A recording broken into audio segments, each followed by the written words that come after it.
Hello and welcome to Two Trees Gaming and day 2 of our 8-day run of content.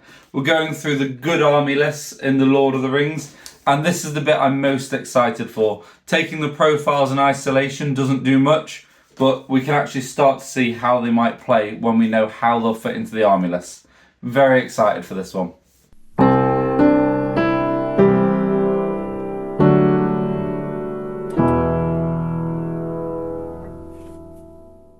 So the Fellowship of the Ring is the Fellowship as we imagine it. No horses. So they're all going to be on foot. Oh, except for Boromir. How strange. That must be because he arrives at Rivendell on a horse. But then why can't Aragorn take a horse? Because we do see him on a horse in the Two Towers. I don't think that's something that will change when the third book comes along. That seems very, very strange. But you've got Gandalf, Aragorn. Aragorn can take a bow. Legolas, Gimli, Boromir, who can take a horse and a shield, Frodo, who can take Sting and the Mithril Coat, Sam, Merry, Pippin and Bill. So no Smeagol either, which does make sense. So they're all fearless and can never be considered broken while Frodo is alive. Love that. They all get the woodland creature and mountain dweller special rule, but there's another new one. Any friendly model within 3 inches of another Fellowship model can re-roll a single failed wound. That's massive. That's going to give them a lot more opportunity to kill, but Aragorn definitely won't have Anduril now. So it's probably still not the most competitive list, but at least they got a little bit of something. Having not looked at any of the other lists in detail, I don't think we're going to be seeing the Fellowship popping up at super competitive tournaments, but in certain scenarios they are going to be a viable option. Onto the Shire now. And it's Gandalf, Bilbo, Frodo, Sam, Hamfast, who is Sam's dad, Farmer Maggot, Merry, Pippin, Rosie and Lobelia. At the moment, there are no warrior options. They will be coming with the new third book, and so will models like Robin Thistlewood and Will Whipfoot. I guess because they're not in the film, you don't see the people of the Shire or the hobbits of the Shire actually fighting. So they can't include them in this book here. So this is a list that, at the moment, you just can't use it. It's a no-go. But actually, I really like the rules for pretending that you can get militia, archers and sheriffs. I actually really like these rules. So Bilbo's got the ring, fine. You can re-roll all failed courage checks and you can't have your courage reduced. Friendly models can pass their fate rolls on a 3+ rather than a 4+, and they can re-roll failed fate rolls. We already know Merry and Pippin have got 2 fate each. They might actually be able to tank a few hits here. If a 2-attack hero comes up against them and lands 2 wounds, they should really be shaking that off with their 2 fate points. It's all about Gandalf's fireworks though. He can do 2 fireworks at a turn. They got to be at different targets, but if you remember, the fireworks, they can do strength 2 hits. He's got the big one that can do 1 massive hit, but he can also essentially immobilize people or move them around. I really like the look of this list. I've got a really nicely painted Shire force that I've never used, and I like that it's not like this is Bilbo's birthday party kind of time or just before that. There'll be another list for the scouring of the Shire, but this I like, and I like that I'm not going to have to make 16 traps or whatever it is. One for Aaron here. If you've seen our Throne of Schools review, you know he did very well with the Journey to Rivendell list that he kind of put together. That was Gildor, Noldorian Exiles, Arwen, Aragorn, the Hobbits, Glorfindel, and Bill the Pony, of course. This is slightly different. It's Aragorn, Frodo, Sam, Merry, Pippin, Bill, Barlim and Butterbur, the Gatekeeper from Bree, and Arwen. You can deploy as one warband or split into multiple smaller warbands, but crucially, there's no troops here. There's no Noldorian Exiles, and I think the list is going to suffer for it. I think for that reason, it's probably not going to be super competitive. I like the rules thematically. There's going to be better lists out there. Aragorn gets a free heroic march each turn.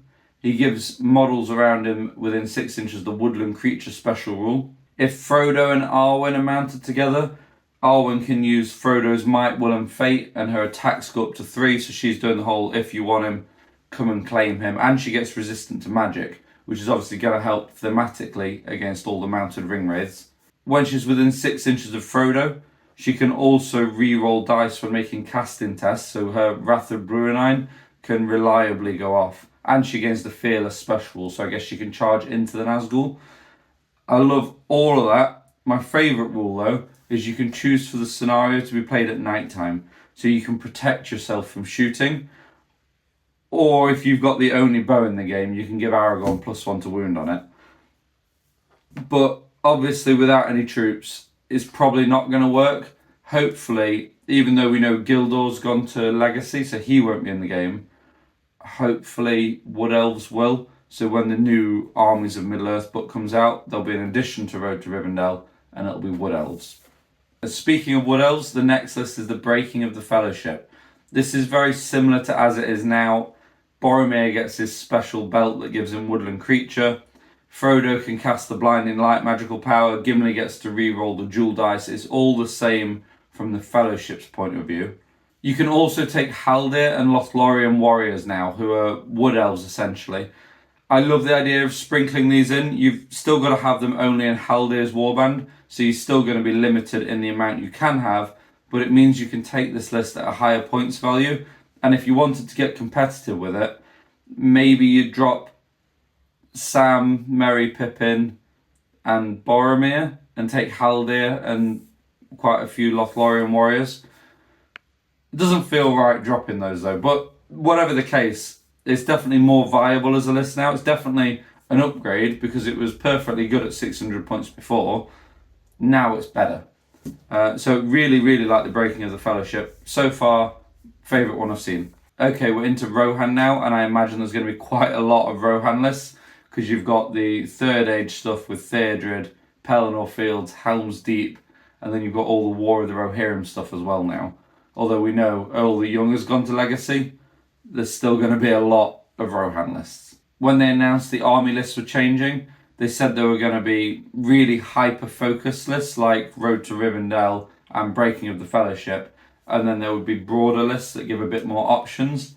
Kingdom of Rohan is definitely one of those broader lists. So you've got Theoden, Theodred, eomer, Hammer, Gamling, Captains of Rohan, Éowyn, who can take horse, armour, shield and throwing spear, so not sure how I feel about that one. Warriors of Rohan, Riders of Rohan, and Rohan Royal Guard. So basically, the whole Rohan list. And there's just 2 little army bonuses. Well, firstly, Riders of Rohan don't count toward bow limit. That's confirmation that we're not getting new plastic Riders of Rohan, really. Which is a shame, but it is what it is.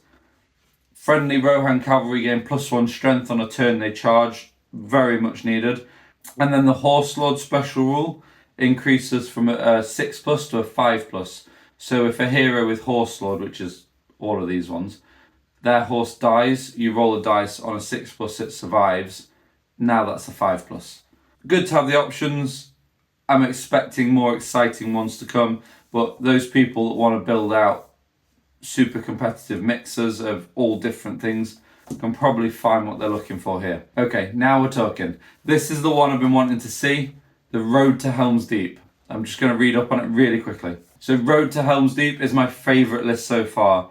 This is the Wag attack battle, essentially. So Éowyn's leading the convoy of civilians to Helm's Deep. This is King Theoden and Aragorn riding out to meet Sharku. So you've got all mounted on horses, or they're named horses. Theoden, no armour, no shield, just Theoden. Aragorn, Legolas, Gimli, Hammer, who can't have a horse, Gamling, Captains of Rohan, Riders of Rohan, and Rohan Royal Guard. Theoden's the army leader, and you always have to take Theoden, and Riders of Rohan don't count toward the bow limit. And it's got 3 special rules, all of them are really cool. The first one is Rohan cavalry get +1 strength on a turn they charge.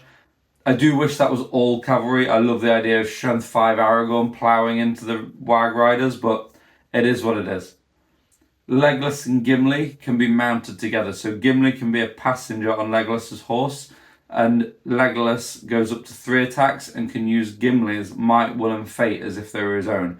That will give Legolas 6 might, 6 fate. Obviously it means he costs 220 points, whatever it is. But that's cool. And then when Gimli dismounts, he can move and attack as normal. That's awesome. That's thematic. I love that. Genuinely contemplating taking this. But the rule that really sets it apart and makes it actually competitive for me is that friendly infantry hero models, with the exception of Gimli, can move into base contact with mounted warrior models, and the mounted warrior model can give the horse to the infantry hero. So if Aragorn gets shot off his horse, he can remount and go again. Having an unlimited supply of horses, in theory, could be really, really powerful. I imagine in practice it's quite hard to maneuver and make work, but the idea of it is great, and I love the theme of it. And I suppose that's how you get Hammer his horse. It doesn't say not including Hammer. It says with the exception of Gimli. Otherwise, it's just infantry hero. So if you've got a Hammer on horse conversion, you're ready to go. Love Road to Helm's Deep. Defenders of Helm's Deep is next, and it's largely the same as it was. So you've got all on foot: Theoden, Aragorn, Legolas, Gimli, Haldir, Gamling, captains of Rohan, Galadhrim captains, Eldor, Halath, and then warriors of Rohan, Royal Guard, and Galadhrim warriors. There is one thing I don't like about this list. This is the first one thematically I don't like. A Defenders of Helm's Deep army has to include Theoden, who's always the army general, and only a maximum of 33% of the models in the army can have the Lothlórien keyword. So if you want to play out the Deeping Wall, you can't do that with this list.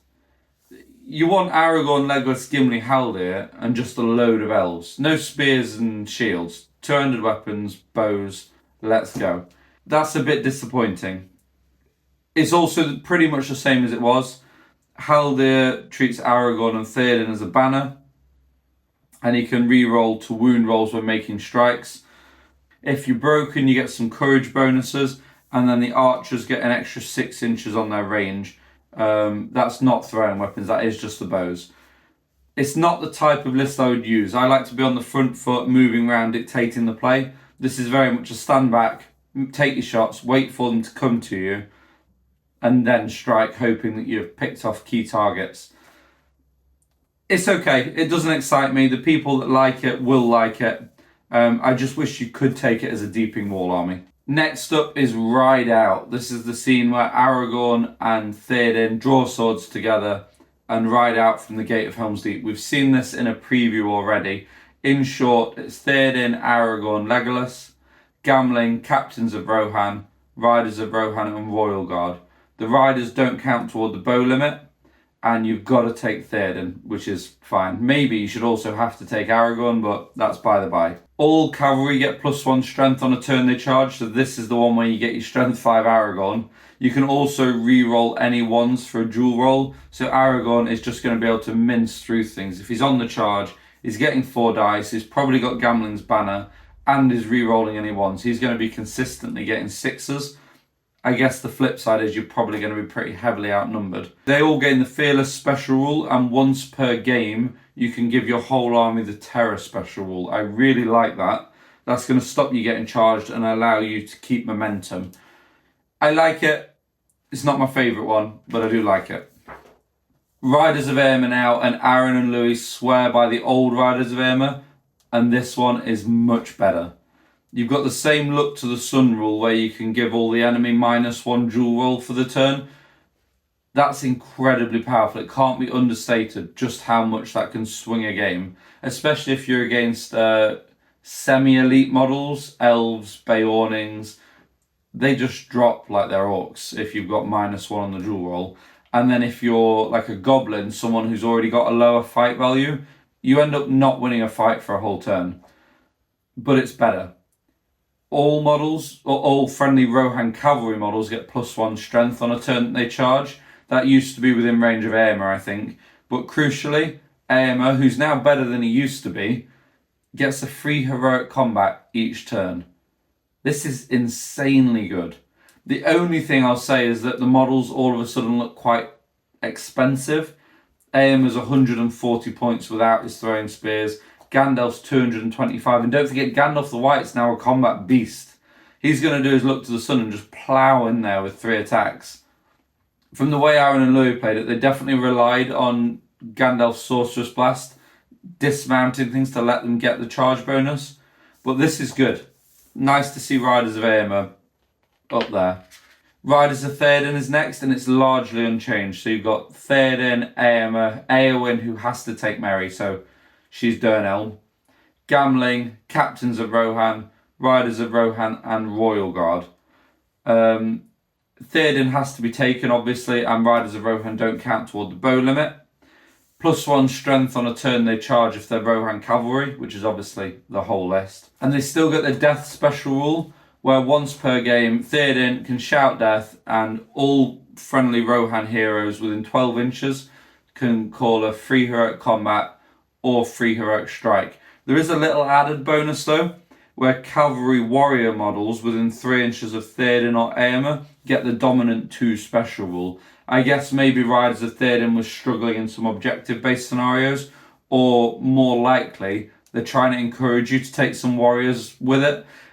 The way to run it was definitely just all heroes, captains, few Royal Guard.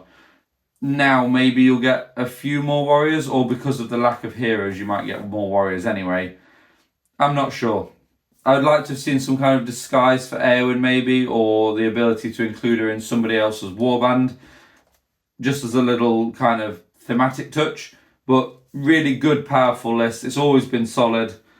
It's probably the one list out of all of them in the previous edition that I was scared to face the most, but probably because I so regularly ran wild men who just die very quickly to Riders of Theoden. Even though they've got the hatred Rohan, they just fold. On to some War of the Rohirrim stuff now. And it's the Army of Edoras, and I love this list. So you've got, this is the battle just outside of Edoras, where there's the Mumuk and Wolf coming to destroy Edoras at the first half of the movie. You've got Helm Hammerhand with the option for a horse, Halath, Hammer, Freylaf, Hera, Olwyn, Captains of Rohan, Leaf, Warrior of Rohan, Riders of Rohan, and Rohan Royal Guard. They've got 2 excellent special rules, and this list can be led by anybody. There's no hero restrictions. You don't have to take Helm. If you want to lead lists with just Freylaf and Hera, or you want to be Halath and Hammer leading a load of warriors, that's completely fine. The 2 rules are both very good. The first is once per game, at the start of any fight phase, your general can use this special rule if they charged in the preceding move. So if you've charged in, you can declare this. Any Rohan models within 12 inches, re-roll failed wound rolls when making strikes. With a model like Helm Hammerhand and Royal Guard charging in, that's massive. Bear in mind that the Rohan cavalry aren't getting +1 strength when they charge, so they are only strength 3. But re-rolling failed wound rolls with Halath and Helm Hammerhand and Olwen mounted on horses is going to be so powerful. It's kind of an upgraded version of the Army of Gothmog rule. And then when a friendly Rohan hero model charges, all infantry within 6 inches of them pass any terror checks automatically. Not as good as the first rule, but very, very powerful little army that I think. And quite broad, lots of options. There'll be definitely ways to build this that are more competitive. I'm definitely wanting to take Leaf, Olwen, Helm Hammerhand and Halath and just smash. Defenders of the Hornburg is the second half of the War of the Rohirrim movie. You've got Hera, Bride of Death, so this is when she's put on the bride outfit and coming out to challenge Wolf. Helm Hammerhand when he's stalking the hill tribesmen.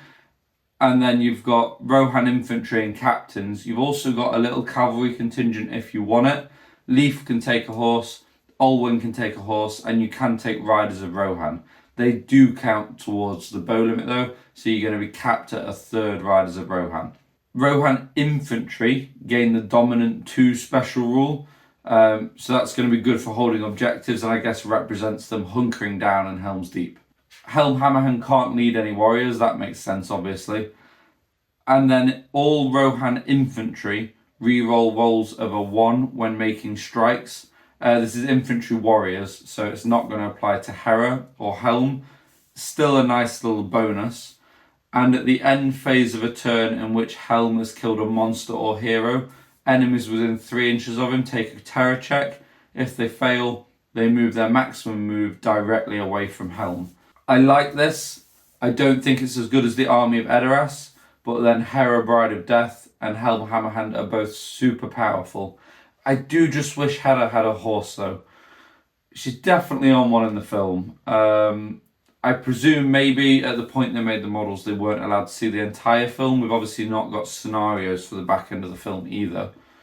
I like it. I prefer Army of Edoras. So that's the end of the Rohan section. If I had to pick a personal favourite, I'd probably go for the Wag Attack one, riding 2 Helms Deep. I realise we've not had a Theodred Fords of Eisen list. I guess you only see the aftermath of that in the film. So in the Armies of Middle-earth, but you're probably going to get Grimbold, Elfhelm and Theodred in more of an infantry-based Third Age Rohan list. Let's talk Minas Tirith. Denethor, Boromir, Captain of the White Tower. No banner option.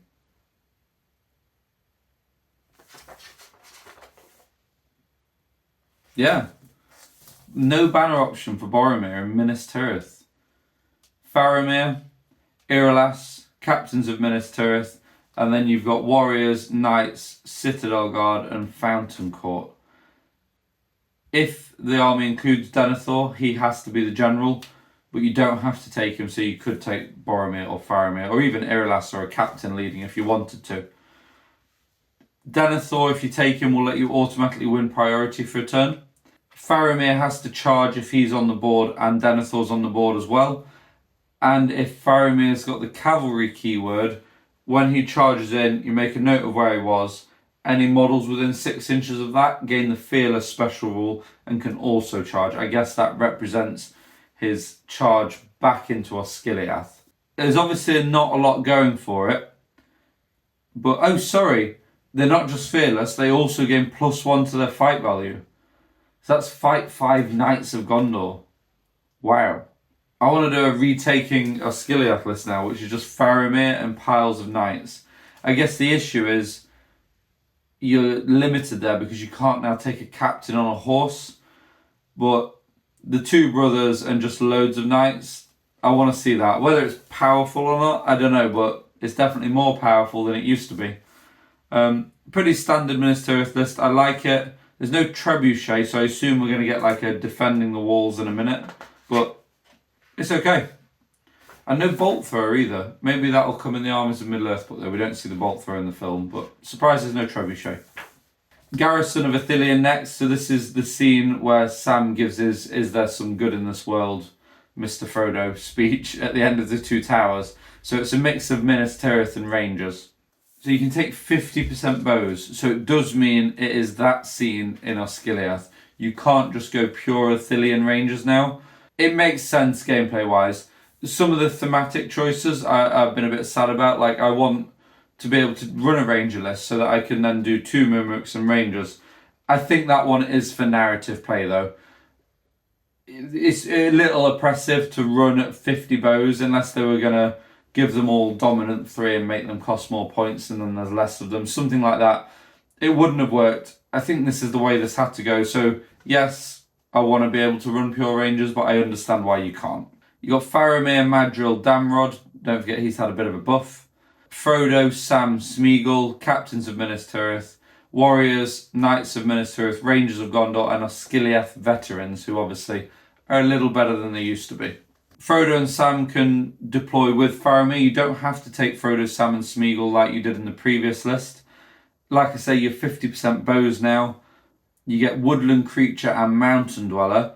And then the interesting special rule is that each of Frodo, Sam and Smeagol gives you a victory point at the end of the game. So you can't go above 20. All the scenarios are out of 20. But that's very interesting. I don't know how I feel about it. I mean, I'm excited by it. I want to try it. I want to see it played out. And it's a massive point sink. And ultimately, you still have to keep them safe to benefit from that. I think that's going to work out. I like this as a like a doubles army as well. Maybe 1 half Scot, ithilien Rangers and Frodo and Sam and Gollum, and the other half's got Minas Tirith. But obviously, we don't know how doubles is going to work in this edition. I assume there'll be a match play guide coming pretty soon. I like that list though, that's cool. I prefer that to the Boromir, Faramir, Minas Tirith list. Reclaiming Osgiliath we've seen, so I'll just briefly say that I really like it, but we've talked about it in a previous video, so I'm going to move on. But that is Boromir with the banner doing his thing. This is one I've been waiting for a long time. If you've been watching Two Trees for a while, you'll know we made our own version of this. Bear with 1 second. It's Gandalf, Eomer, captains, Pippin, warriors, knights, citadel guard, and then the trebuchet. Gandalf is already up to 3 attacks, so he's already a bit of a beast. Friendly Gondor models within 12 inches of him pass all courage tests they've got to take. Friendly Gondor models within range of an objective marker can reroll 1s when making strikes. I guess that could be a bit useful. And then friendly Gondor models within 12 inches of Gandalf gain the Hatred Mordor special rule. That's very good. I imagine there's going to be quite a few Mordor lists in a good versus evil tournament like the GT. That could be very, very powerful. I'm surprised that the trebuchets don't have some kind of re-roll to hit, but I guess the point is this is about Gandalf, Minas Tirith warriors, trebuchets behind. Let's go. Really, really like it. This is all just initial reactions, by the way, but I want to get that on the table. That and Wag Attack at the moment are now top of my list. Return of the King, this is one for Leon. So we know that the dead can now move 8 inches, but you've got Aragorn, Legolas, Gimli, King of the Dead, Heralds of the Dead, Warriors of the Dead, and Riders of the Dead. All with their increased move. Aragorn gets Anduril for free. Great, that's the same as the previous edition. Within 3 inches of Aragorn, the dead gain +1 to their fight value. So no more banner for spirit models. That means you can legitimately take the Warriors of the Dead with a banner, still get your banner bonus, and now they're going to be fight value 4 within 3 inches of Aragorn. And when the King of the Dead charges into combat, after the charge is complete, spend a will point. If he does, enemy models within 3 inches of the King of the Dead take a courage check in an order chosen by the King of the Dead's controlling player. If it's failed, they must move its move value directly away from the King of the Dead. So he's still very good against the armies that struggle with terror. It's just not going to be oppressive. I love these changes. Love those changes. Moving 8 as well feels thematic. That could be a good, powerful, solid list. Leon will be very happy with that. He's already planning to bring it to the GT, so very happy to see that. Defenders of Pelennor. This is a broad, all the good guys just at Pelennor Fields. Gandalf, Theoden, Aragorn, King of the Dead, Legolas, Gimli, Eowyn, the whole shebang, they're all there. It's quite a lot. That's all just the models you can pick from. There's also no limitations. So you could, in theory, take Gandalf the White with some Minas Tirith, Aragorn with some dead, and that be that. You could take Gamling and Eomer and Rohan and Minas Tirith, so I guess there's going to be some flexibility in building there. It's only got 1 special rule, but it is pretty good. Each hero in the army can once per game declare a heroic combat for free. I would argue that just that bonus is better than Theoden's death special rule, because you don't have to do it all in the same turn. I know you can't get the heroic strike, and that list obviously has other bonuses. And I guess you're going to add in Imrahel and some fiefdoms when the Armies of Middle-earth book comes out, so it's only going to get better. But I just flicked a minute ago and saw my favourite list. Men of the West. I know nothing about this one, and I can already see there's eagles in the picture. Can I just say, despite what everybody says, Men of the West was great in the last edition. Lots and lots of people didn't like it. If you used it right, it could be very good. I took it to the GT one year and did very well with it. I swear by it. I can already see it's got better, because now you can take Aragorn on a horse.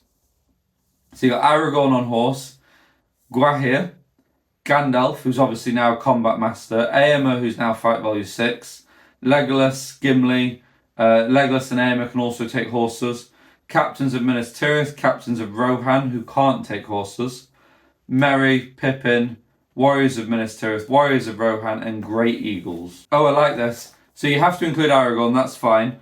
If your army includes cavalry models, it can't include eagle models. I love that. That's them riding up to negotiate with the mouth of Sauron and you saying, right, I'm playing now. Or they're halfway through the fight and the eagles turn up, all the horses are gone, and you're playing then. That's a really, really clever way of dealing with that. And in both ways gets you a bit of mobility, a bit of anti-cavalry, and ticks some of the boxes that the previous... Sorry, I've just read ahead. But it ticks some of the boxes that the previous Men of the West list couldn't tick. But crucially, Gandalf the White does not have his Staff of Power in this army. It's still 200 points. Okay, I jumped the gun a little bit. Gandalf does get to re-roll his casting dice, so he can reliably be casting a spell a turn. How many spells would you normally get off in a game? I still think they should have dropped 20 points off him. I'd probably still take him, so maybe not. The fact I'm deliberating it means it's probably balanced. I think if I was building competitive and not thematically, I wouldn't take him, but thematically, I'd still be able to win games if I did take him. For Frodo, it's the same as it was. You've got to be within 6 inches of Aragorn. You get +1 to your fight value. You can also re-roll ones though when making wounds, which is pretty good. Nice little bonus. I guess that's the turn then that you're going to call your heroic combats as well. You automatically pass all courage tests you have to take, and friendly infantry models within 3 inches of a hero gain the dominant 2 special rule. This is a great list, and there's a few different ways to build it. I don't know the optimum way yet, whether you go for horses, eagles, or go all on foot and just get stuck in. But love the Men of the West, always have. It's one of my favourite scenes in the films. Bring it on. Okay, we're out of Gondor now. If you're including Defenders of Pelennor and Men of the West in with the Minas Tirith stuff, I love Atop the Walls, but I think I'd go Men of the West. It has to be done. Right, Númenor. These are obviously my babies. I am the Last Alliance guy, and I think they've taken a hit. I know the Númenor are more powerful now. They're fight value 5. They've got better bows. Just losing the horse on Elendil and the shield is enough to make them significantly worse. They get resistant to magic within 6 inches of a named hero. They get +1 courage for any test they have to take. And if you take Elendil or Isildur as your army leader, they gain the General Hunter rule, which gets them a point of might back if they kill the enemy leader. And they have to accept heroic challenges. I like the thematicness of it. It feels very Last Alliance going up against Sauron. Númenor isn't what it used to be though. The whole list was built around Elendil just bouncing in and out of things. Louis taking it to the GT, got to table 1 last game. I've taken Last Alliance before, and it was all built around Elendil on his horse. I still want to give it a try, but it's just not what it used to be. Lindon. So this is a version of Rivendell, essentially. So you've got Gil-galad, Elrond, Círdan, Rivendell captains, Rivendell warriors, and Rivendell knights. Oh, you have to take Gil-galad. If your elves didn't move, you reroll failed to hit rolls if you're within 3 of a hero, and you get resistant to magic within 6 inches of Gil-galad. Elves are pretty powerful anyway. That's fine. I suppose it's the same deal as Númenor. It's a solid army, nothing that excites me. And then we've got Rivendell. So Lindon was obviously second age with Gil-galad leading. Rivendell doesn't have to include Elrond, but it is that third age. You've got Elrond, Arwen, Lindir, Rivendell captains, Bilbo, old version, Rivendell warriors, and Rivendell knights. First, they get +1 courage for any courage they're required to take. And you can re-roll rolls of a 1 if you've not moved and you're in combat. So that's the Last Alliance scene where they're swinging up and attacking. Although, from what I've heard, that's about to get a lot better on the next page. Then they've got Invoke the Bruenine. I'm just going to read this from the rules. It sounds a little complicated, but it also seems very powerful, especially bearing in mind Glorfindel is definitely going to be added to this list. And we've seen the Arnor profiles, and Glorfindel, you're going to want to take him. Right, once per game, as long as Elrond or Arwen are alive and on the battlefield, you can use this special rule at the start of a move phase in which your army is broken. So you've got to have Elrond or Arwen alive, and you've got to be broken, and it's at the start of your move phase. You place a marker within 12 inches of them and in line of sight. So there's lots of criteria to hit. You then roll a d6 for each enemy within 3 inches of that marker. If it's equal to or over the strength of the model, so that's normally going to be a 3+ or a 4+, or if it's a natural 6, so you can still get a Moomer kill. They immediately suffer a strength 4 hit and are not prone.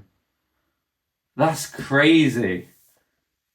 That's like really, really good. And I guess in an objective game, if that's take the middle objective, end of the game, because you're broken, it's obviously nearly at the end of the game, you can just clear that out, or as best you can, knock them over, charge in, kill everything on the floor. Wow.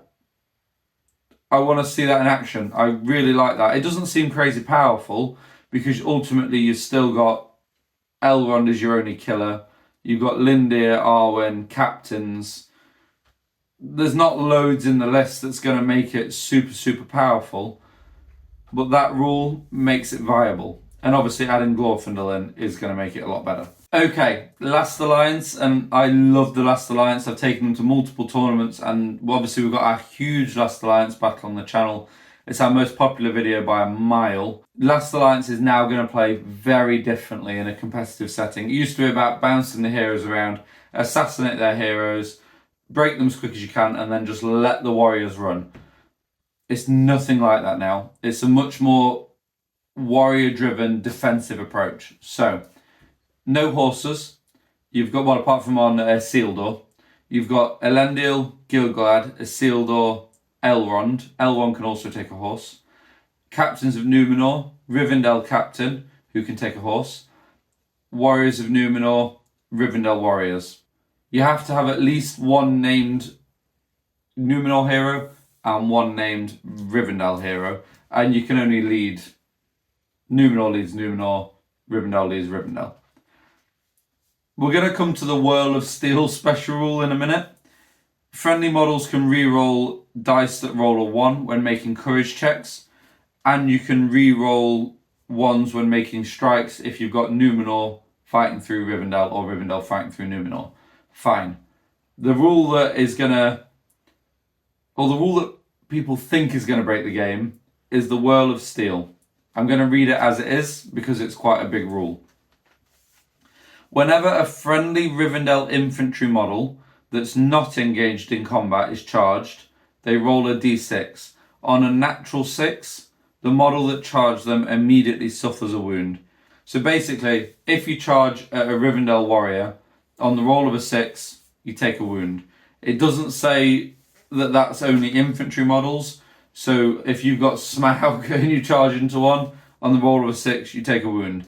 I feel like it should have capped out thematically at a defense of some sort. You know, if the Balrog charges in, he shouldn't be giving away leader points for one roll of a 6. That should still need a 6x6. It should be a minimum of 6, but if you would normally need a 6x4, you've still got to roll that maybe. I don't think it's going to break the game. I think a lot of people worry that it will break the game. To make the most of it, you still need a decent infantry line. You've got to have 2 heroes, so you're sinking at least 300 points into that. The cheapest possible hero options is going to be Elrond and Isildur. That is 300 points. So you've got 300 points gone there. You then, if you went pure Rivendell, 150 points worth of Rivendell. You could then take a captain to get some more Rivendell to make the most of it. I just think you're not going to have the might to control the game. You might say, oh, you don't need to because you want to be charged, but then you're not going to be fighting where you need to fight. You're not going to be getting the objectives. I don't think it's as overpowered as people think it's going to be when you actually put the models on the table. You're going to have no mobility, no counter cav. All your heroes are high value. You're going to want to be spending their might for heroic combats or heroic strikes potentially. You're going to have to spend it for heroic moves because you're not going to have the cheaper option. I don't know. Maybe I'm wrong. Maybe I'm right. I think it will be very, very popular early in the new edition because on paper it's a very powerful rule. I'm interested to see how it runs. What I do think you'll end up having is Elendil plus lots of Rivendell. There's not a lot of Númenor based bonuses here. But then they've got the strength 4. Intrigued by that one. It's definitely one of the most powerful ones. I don't think it's going to break the game. We'll see. I might be wrong. Lothlórien. So you got Galadriel with the mirror. Celeborn, who's obviously his profile has changed. He's got his 1 attack, but he's a bit more spelly now.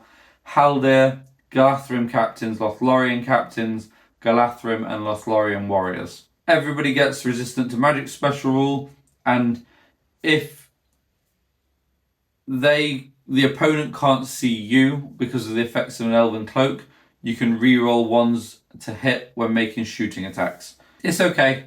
I've never been super inspired by Lothlórien anyway. I'm trying to think what might be coming from the Armies of Middle-earth book. I guess you'll get the Lothlórien cavalry, and you're going to get Haldir's brothers, Rumil and Orifin. They'll help a bit. I'm not compelled to play this, but it's not a front for army. I do like a front for army. Okay, Fangorn, and I've just remembered I have already seen this. I was expecting Merry and Pippin to get bonuses and things like that. They've gone down a different route with it. There was an old white dwarf where you could customize your ents. You could have like a willow ent who could hit everything in combat. They've gone down that route where you can upgrade your ents. Right. We've got Treebeard, Merry and Pippin, Beachbone, Birchseed, and Ents. You have to take Treebeard. They can't be stopped from moving by magical powers. And they're also unaffected by Cold Winds, Nature's Wrath, Wrath of the Bruinine, and the Writhing Vines magical powers. That's because they're all the naturey powers. They're not going to affect the Ents. This is the crucial upgrade. When you get an Ent warrior, so not your heroes, when you get an Ent warrior, you're going to upgrade it to be either beech, oak, chestnut, or ash, which I believe are the type of trees that Treebeard lists when he's summoning them to march on Isengard. You've got to split as evenly as possible, so you can't have, if you've got 4, you can't go, right, they're all beech. You would have to have 1 of each, but if you have 5, you would be able to have 2 of one, and then 1 of each of the others. Beech can re-roll natural 1s when making strikes. Oak has 4 wounds instead of 3. Chestnut gains the Mighty Blow special rule, and in this monster-led edition, I think that's probably the first one I'd go for. And then Ash improves their shoot value to 3+, and can throw stones even if it's moved that turned. Not if it's moved more than half, but you're going to be able to move 3 and lob a stone on a 3+ shoot value, although that would go down to a 4 because you've moved. Treebeard's also a beast already. They've all got dominant. Ents are a lot better this edition. Okay, I think we're on the last one now. Oh no, 2 more. We've got the Eagles and the Kings of Men.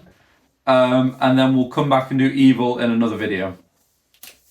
I'm loving this book though. Honestly, this honestly feels like Christmas. Speaking of which, I'm meant to be Christmas shopping right now, so Bryony, you won't watch this. If you are watching it, I apologise you didn't get any Christmas presents because I was filming myself reading a book about eagles. Right, so you've got Gwaihir, Great Eagles and Fledgling Eagles. You can't include more Fledgling Eagles than Great Eagles. I guess that makes sense. It'd be weird if it was just Gwaihir and a load of babies. Gwaihir's nursery. You get +1 strength on a turn that you charge. And once per game, Gwaihir can let out a piercing cry. Enemy models within 6 inches of him can't move. That's powerful. What I wanted was like a Watcher in the Water style drop where they can kind of appear on the battlefield anywhere. The eagles just turn up at random points in the films and the books. So I think from turn 2 onwards, if you didn't deploy them at the start of the game, they should have just been able to dive bomb in.